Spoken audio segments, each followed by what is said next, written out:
Hi Gemini! Welcome po sa ating channel at ito ay inyong Daily Gabay Tarot Reading for September 3, 2024. Please be reminded kung naka-resonate kayo, comment down. Kung hindi kayo naka-resonate, ibigay niyo po sa iba kasi general reading po ito.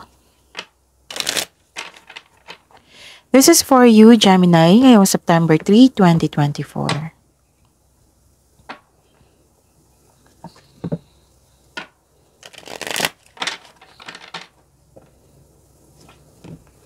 Maraming salamat po sa inyong patuloy na suporta at maraming salamat din po sa mga hindi nag-skip ng ads. Gamitin ang reading na ito bilang gabay lamang. Sa mga hindi pa nag-subscribe, subscribe na po kayo at click bell notification para malaman nyo na may bago tayong video. Para sa mga gustong magpa-reading po, may lumabas dyan sa screen nyo ngayon. Panoorin nyo po at sundin ang instruction. Calling the attention sa mga suki ko dito na Gemini. Open na po ang inyong monthly Gabay Tarot reading for September 2024. May 6 months from now reading tayo at love life reading po. So message me Gemini for schedule. Maraming salamat po.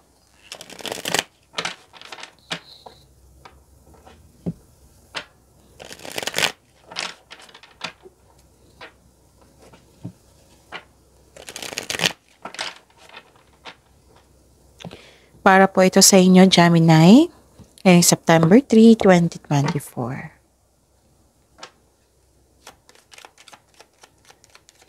Spirits Guide, mga ganap po para kay Gemini. I need 3 cards po ngayong September 3, 2024.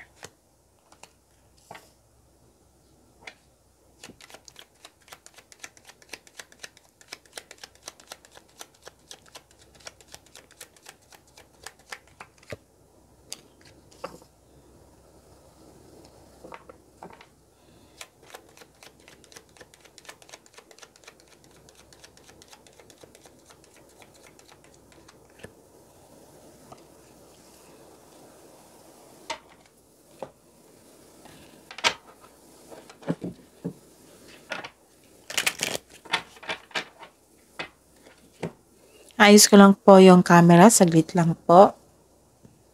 Okay.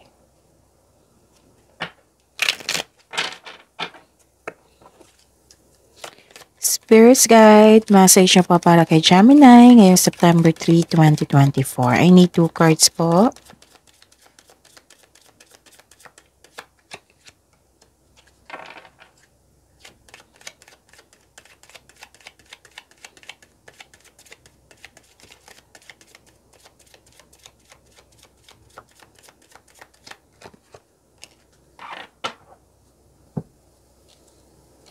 Okay.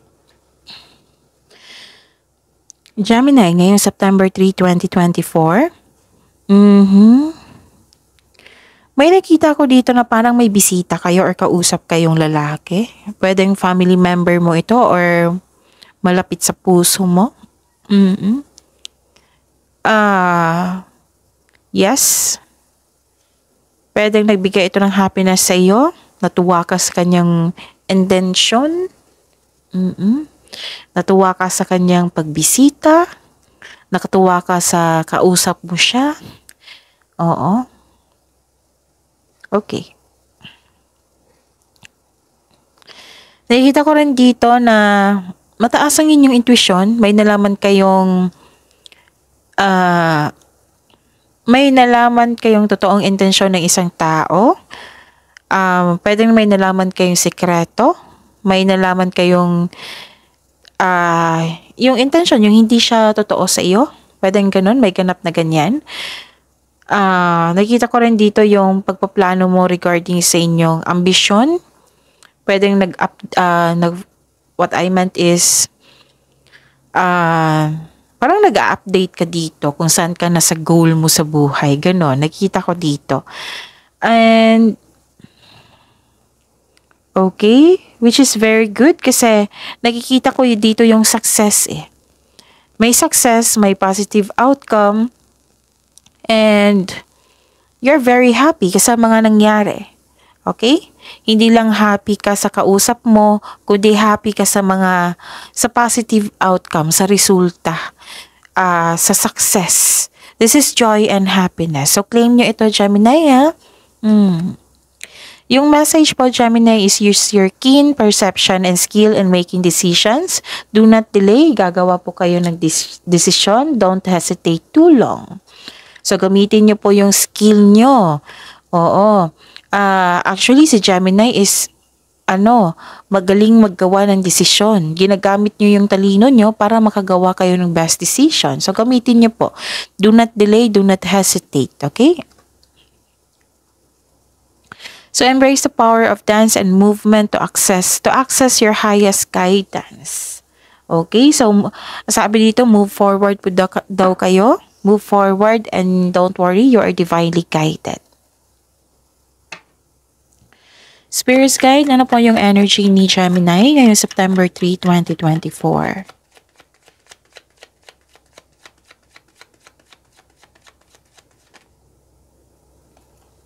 Gusto niyang lumabas. And the clarification of this card po.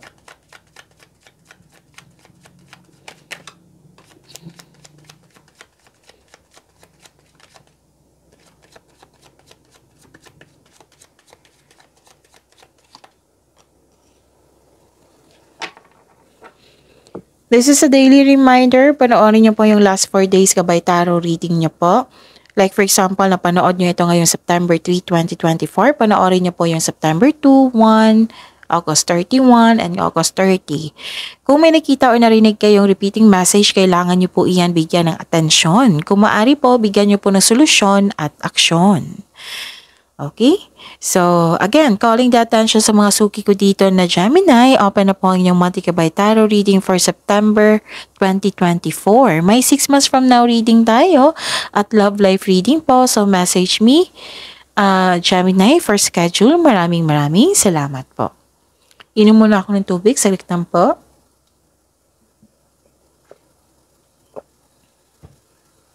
Okay. What is your energy? Okay. Nakikita ko dito na may decision ka. Oo, may decision ka kasi may nakita ko ditong long-term plans nag-update ka kung saan ka na sa goal mo sa buhay, ganon. Gumagawa ka ng desisyon. Kaya nga may sabi dito na do not delay. Gamitin mo yung talino mo para makagawa ka ng magandang plano para hindi ka na magkaroon ng hesitation to make a best choices or making best decision. Okay? Pero nakita ko dito may tutol sa inyong desisyon, sa inyong plano. Pwede din tutol ito sa pagkikipagrelasyon sa taong gusto mo, may tutol sa kasal, basta may tutol. Okay? And please know na hindi lahat ng tao na aayon sa ating gusto. Basta maniwala lang tayo sa sarili, makinig tayo sa ating intuition, and have faith sa universe, okay? And iwasan mabother sa taong against sa inyong decision or plano. Okay? At baka may dahilan siya. So, kunin mo yung dahilan niya. Baka valid yun. Tapos, kunin mo yung dahilan niya as para maiwasan nyo yung na-encounter niya. Ganon. At saka, believe in yourself. Basta believe in yourself. Huwag kayong mapanghinaang ng loob sa inyong gustong gawin. Ganon.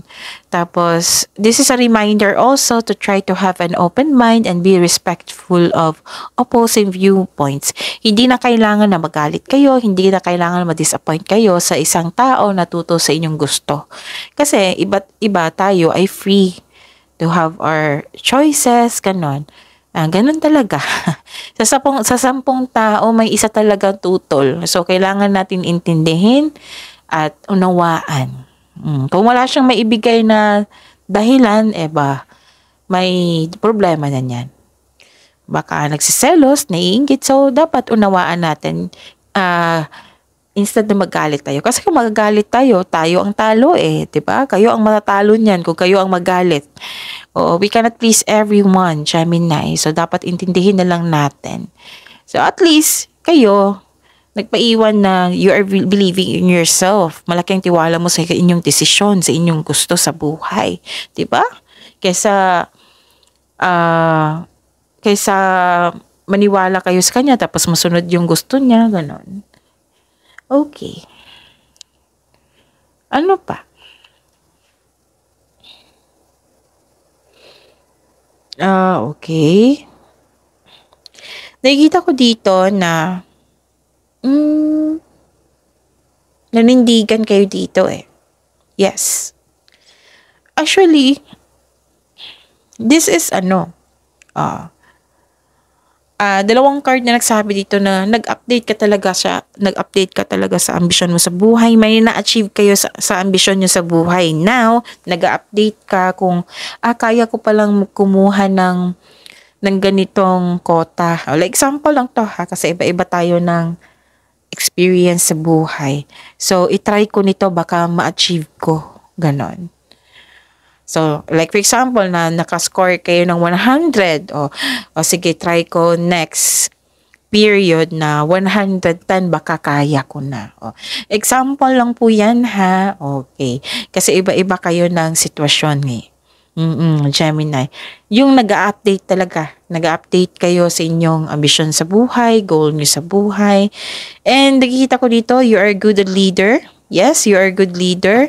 And it might be may offer sa inyo a leadership role na nasunod yung, nakikita ko talaga dito, di ba, may tutusin yung gusto. Eto, nasunod yung gusto mo. Ito yung sabi ko sa inyo kanina pa, mapag-isip kayo, matalino, patas o ethical. And you want to win at all costs? May authority talaga dito eh. So, ang ganda. Ginagamit mo yung katalinuhan mo o lohika para makamit ang tagumpay. Gumagawa ka ng aksyon upang manindigan. So, this is a clarification of your card here. You are making a movement. And please don't worry, you are divinely guided. So, ito yung the best kasi binigyan ka ng blessings tapos pinagyaman mo. Pinagyaman nyo. Like for example, blessings is ideas para kasi humiling ka, nag-ask ka ng help kay God na gusto mo magkaroon ng growth and expansion at binigay ka ng blessing tapos pinagyaman mo. Binigyan mo ng movement. Ginamit mo yung binigay ni God na talino mo, magaling sa decision, magaling sa communication para pagyamanin ito. Para maisakatuparan yung ambisyon mo sa buhay. Puro movement to eh. Palagay ka na you are very confident na mas ma-achieve mo pa yung plano mo. Kaya may sabi dito na trust your intuition talaga kasi ito yung magdadala sa iyo patungo sa right path, patungo pa sa success. Okay? So, yun. Maaring nasa daan ng mabuting balita sa mga legal na usapin. Nakikita ko dito marami kang kontribusyon sa inyong trabaho. Nakilala ka na marami kang mabuting kontribusyon sa trabaho, sa negosyo, sa lipunan, ganon. You're a good leader at palagay ka na dito. At may nakita kong promotion dito. Or offer na leadership role. Ganda, no? Spirit's Guide, Career and Money po ni Gemini ngayong September 3, 2024.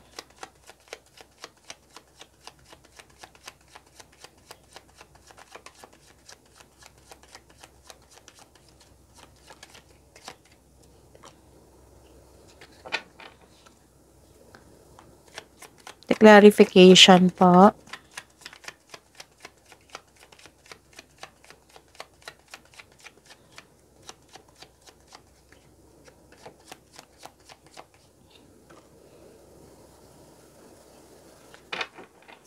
This is your career and money, Gemini. Okay. Wow. Yung clarification dito na you are making movement. You're making decision. Nag-update kayo sa inyong vision sa buhay. Busy kayo sa long-term plans. And may resulta. Magandang resulta. Nakikita ko dito, super busy kayo. Okay? Gumagawa talaga kayo, you're helping yourself para may sakatuparan yung ambisyon mo sa buhay. Kasi nakita ko yung growth and expansion dito. Marami ka nang napagdaanan na hirap sa buhay, sa career, sa pera, bago naging successful. Wow. And this is a clarification of your card here na may happiness din dito. Ano to eh? Pag-aalaga sa kaperahan, pag-aalaga sa career. This is love, beauty, money, and creativity. And you're taking time to earn nature also, which is very good. Kasi nakakaganda yan sa energy mo. And yes, di ba may sabi ako sa inyo dito, positive outcome. Oh, may positive outcome dito, may development, success. Success. Wow, ang ganda. Maraming mensahe.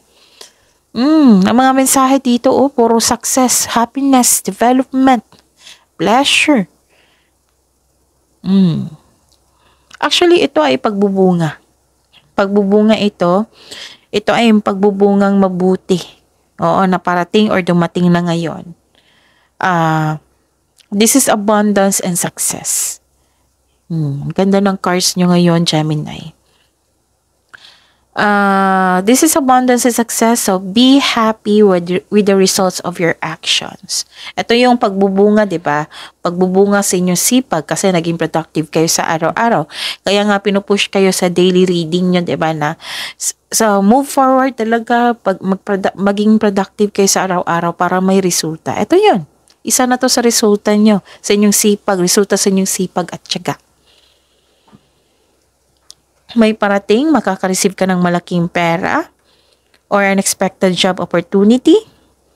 So, sa mga wala pang trabaho dyan, follow up. Kung nag-apply na kayo, follow up nyo. Tapos, sa mga wala pang trabaho dyan, apply kayo. Kasi ang ganda-ganda dito, unexpected job opportunity or malaking pera na marireceive nyo ngayon. Which is expected nyo tong pera, ha? Tapos, you need to be patient. Huwag kayong mag-alala kasi darating po ito. Okay? Ang ganda. Abundance is success, promotion, malaking pera, unexpected job opportunity, palagay ka na, satisfaction, stability, success and happiness, growth and expansion. Ang daming mensahe. So, ito na, yung resulta sa inyong pagiging productive sa araw-araw. Basta pagbutihin nyo sa araw-araw. And iwasan nyo mag-overthink ha, kasi hindi yan nakakatulong sa inyo. Iwasan nyo talaga, kasi ang ganda-ganda ng parating sa inyo or dumating na ngayon. Okay? May nakita lang akong... okay. Be confident. Actually, may nakita ko dito, parang nainis ka or na-offend or away na to. So, kung pwede po, wag po kayo magalit ngayong araw na ito. Okay? Kasi kakapasok lang ng September. Pwede din lumabas ito kahapon kung hindi ako nagkakamali. So, nakiusap yung cards dito na sana'y hindi mainit ang ulo nyo ngayon, sana'y hindi kayo papato sa isang tao nag-provoke sa inyo ng away, at sana'y hindi kayo magalit sa mga taong tutol sa inyo, tutol sa inyong gusto, kasi andito rin siya sa career and money mo. Okay? So, hayaan mo siya. Importante, stable yung energy mo, flow ng energy mo, which is positivity, attract positivity, kasi ang ganda-ganda ng binigay ng universe sa inyo. Okay? Tapos, okay. Huwag kayong mag-hesitate talaga. Dalawang card na nagsabi dito nang sabi ng card dito na pinupush kayo ng cards nyo na Gemini, huwag kayong mag-hesitate. Don't hesitate too long. Kung gagawa kayo ng desisyon, then gawa muna ng konkretong plano para hindi kayo ma-hesitate. Yung sabi ng card dito, pinupush talaga kayo na hindi kayo mag-hesitate. Gamitin nyo po daw yung talino mo and move forward. Huwag kayong mag-stop. Okay? So, yun. At, huwag nyo hayaan negativity, ha? Nire-remind kayo ng cards nyo. Kasi, ang ganda-ganda ng sinabi dito, pati dito, success, abundance. So, bihira lang yan magsabay-sabay, diba? Sa lahat ng signs. So, claim nyo itong positivity na ito, then focus sa hindi nyo makontrol, okay? Spirits Guide, Love Life, Self-Love, Partnership, and Romance ni Gemini ngayon September 3, 2024.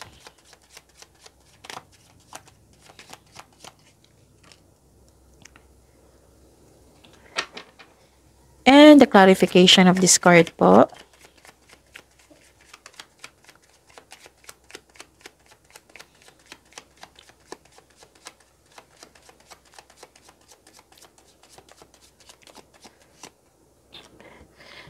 Maraming salamat po sa patuloy na tiwala at suporta sa ating channel at maraming salamat din po sa mga hindi nag-skip ng ads. May lumabas dyan sa screen nyo ngayon, panoorin nyo po kung gusto nyo po iyan, then follow instruction. So this is your love life ha, self-love, partnership, and romance. Ang ganda kasi nagkaroon ng pagkakaisa. Oo, nagkaroon ng pagkakaisa, nagkaroon ng moderation. This is divine timing, tranquility, serenity, combination of forces, nagtutulungan, and realization. Ang ganda ng energy na to ha. Ang ganda. Wow! So, naging, ano kayo dito? Okay. If you're single, huwag pilitin na magbuo ng relasyon na hindi nakatadhana sa inyo. Kasi ang sabi po ng card nyo po, huwag kayong mag-alala, Gemini. The universe is working behind the scenes to bring romance into your life. So, magtiwala po sa divine timing. May tao talagang nakatadhana sa iyo. Sa mga marelasyon sa buhay mag-asawa, may emotional and tense na mangyayari. Ang taas ng trust level nyo sa isa't isa, this may lead to the next level sa inyong relasyon. Okay? So, you are divinely guided. You are guided to find peace. Ang ganda. So, seek balance and create a calm atmosphere. Yes, you are divinely guided. Maaring nagbigay ito ng sign sa pamagitan ng isang tao or kaibigan na maaring makatulong sa struggle mo ngayon. Kaya have patience as the universe goes to work to bring your desires into reality. Basta yung sa mga single ha, huwag kayong mag-alala kasi the universe is working behind the scenes para ibigay yung nakatadhana sa iyo. Okay? Okay.